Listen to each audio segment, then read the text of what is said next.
Bismillahirrahmanirrahim. Assalamualaikum warahmatullahi wabarakatuh. Perkenalkan, nama saya Muhammad Reski Uswat, NIM 200301501011 dari kelas PJKRC.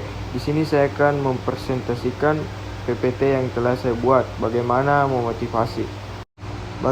memotivasi?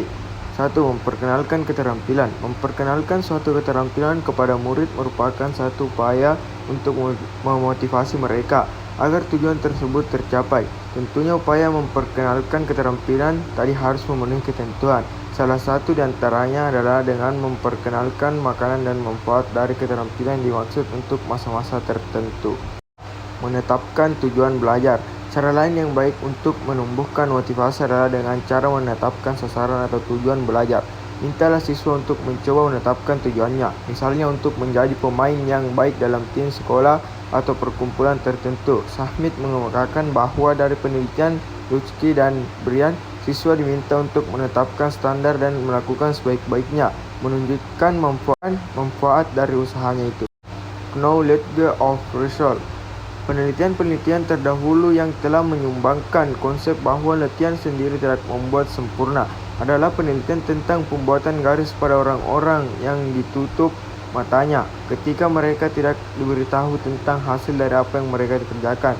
Mereka tidak memperlihatkan kemajuan dan latihannya. Sejak saat itu banyak penelitian yang menganalisis metode dan materi yang bervariasi telah cenderung menunjukkan pentingnya pengetahuan penampilan atau pengetahuan tentang hasil penampilan knowledge of result of performance dalam proses pembelajaran gerak. Berikan tugas. 1. Pemberian instruksi.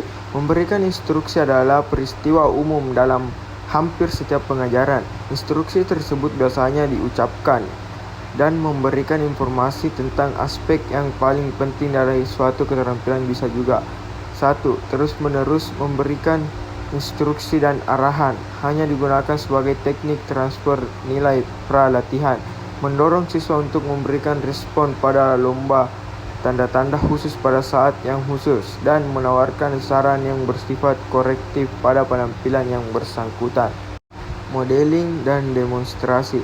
Media yang paling baik dalam pemberian instruksi pra-latihan adalah alat-alat bentuk visual seperti gambar dari suatu teknik atau keterampilan yang benar, klip film, video, atau demonstrasi oleh kawan sekelas atau oleh guru sendiri. Informasi tentang keterampilan dengan cara ini tidak terbatas oleh penggunaan kata-kata saja, tetapi dilakukan dengan gambaran nyata tentang gerakan yang akan dipelajari. Prosedur ini merupakan bagian dari upaya pembelajaran observasional. Bentuk latihan, teknik latihan fisik dan motorik. Latihan simulator. Simulator adalah alat latihan yang meniru keadaan tertentu dari tugas yang mempunyai gerakan sebenarnya. Simulator sering berupa alat yang rumit, canggih, dan mahal seperti alat yang digunakan untuk melatih pilot. Latihan gerak lamban. Metode untuk menyederhanakan latihan dari keterampilan target adalah latihan gerak lamban. Kekhususan dari gagasan pembelajaran akan menyatakan bahwa gerakan lamban anak berbeda jauh dengan versi kecepatan normal. Latihan mental atau mental rehearsal.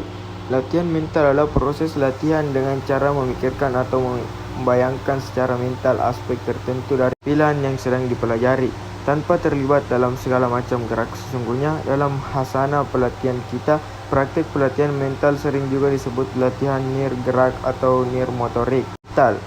Teori awal dari latihan mental dirumuskan oleh Sachket yang mengusulkan bahwa jenis latihan nir gerak ini memudahkan pembentukan elemen simbolik dari keterampilan.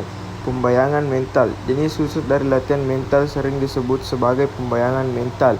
Selama pembayangan mental, anak atau atlet berusaha untuk melihat dan merasakan dirinya seperti benar-benar sedang melakukan keterampilan.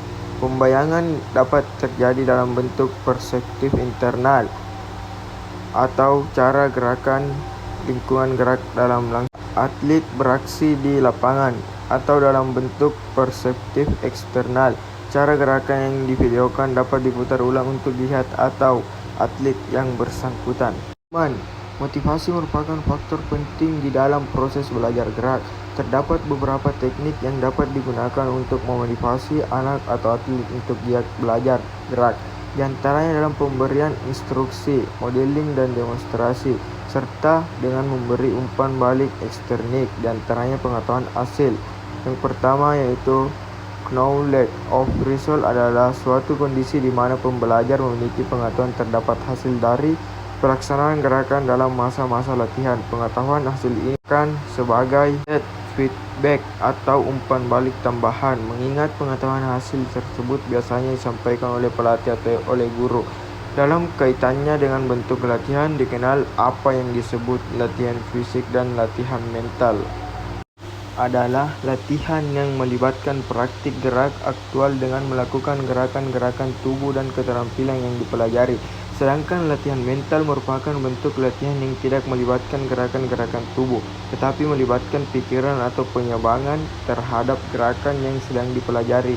Dalam latihan mental dikenal praktik mental praktik, dan pembayangan mental atau mental imagery. Sekian dan terima kasih. Wassalamualaikum warahmatullahi wabarakatuh.